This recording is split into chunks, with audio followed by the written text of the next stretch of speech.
Hello students, today we are going to deal with the chapter 1.3, The Cop and the Anthem.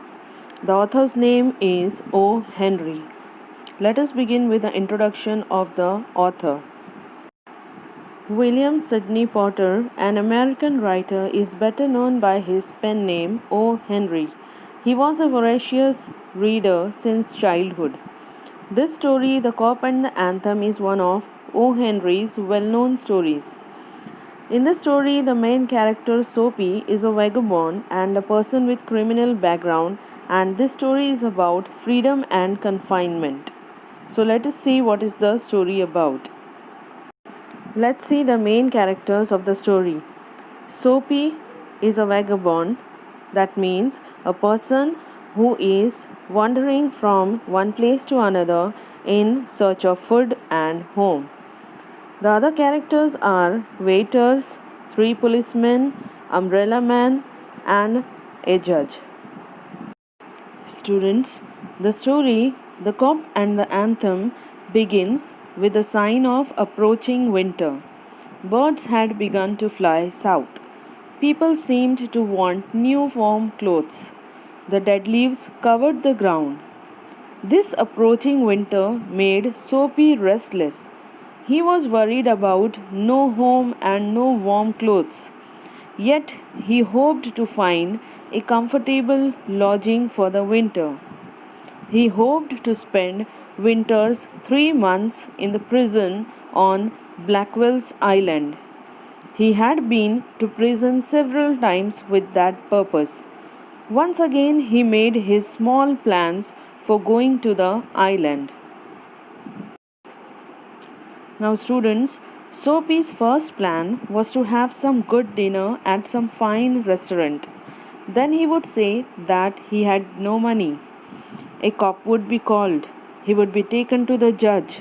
The judge would send him to prison for 3 months. So he entered a restaurant. The best food and the best people in their best clothes appeared here every evening.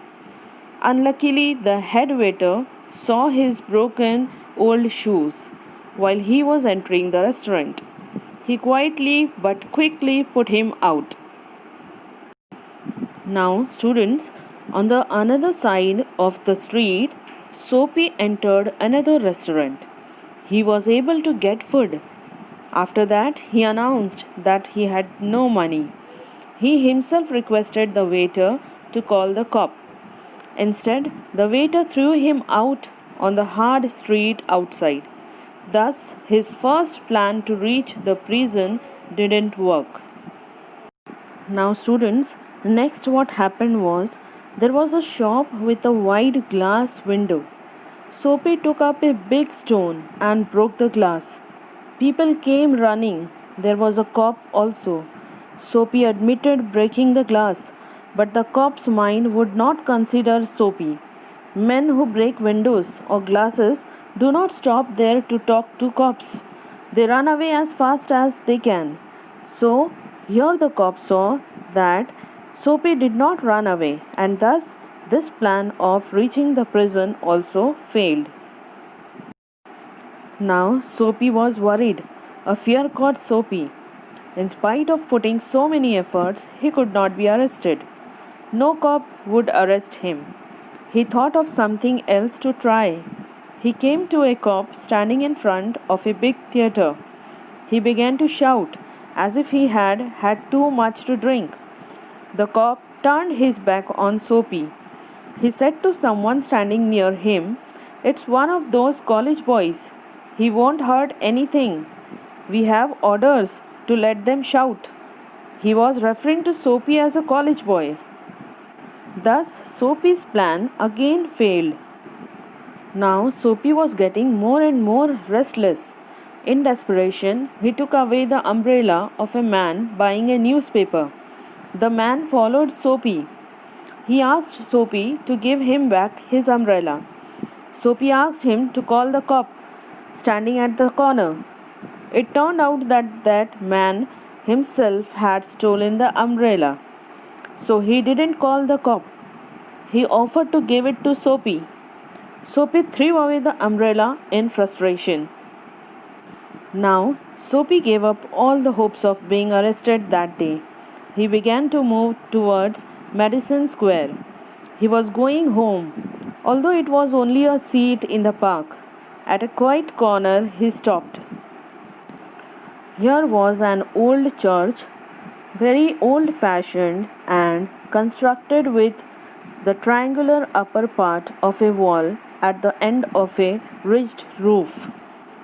Soapy could see a soft light glowing from the window and an organist loitering over the keys, making sure of the mastery of the coming Sabbath anthem. A Sabbath anthem is a religious prayer. He could also hear some music, a very sweet music. This music seemed to hold him there.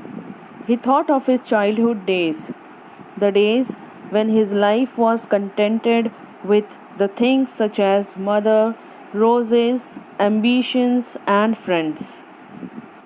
There were clean thoughts and high hopes and clean clothes. There was a sudden and wonderful change in his soul. He saw how he had fallen. He saw the wasted time, his wrong desires, his dead hopes, and the lost power of his mind. Now he decided to fight to change his life. He wanted to make a man of himself again. There was still time. He was young enough. He would again find his old purpose in life. The sweet music had changed him. He decided to find work the very next day.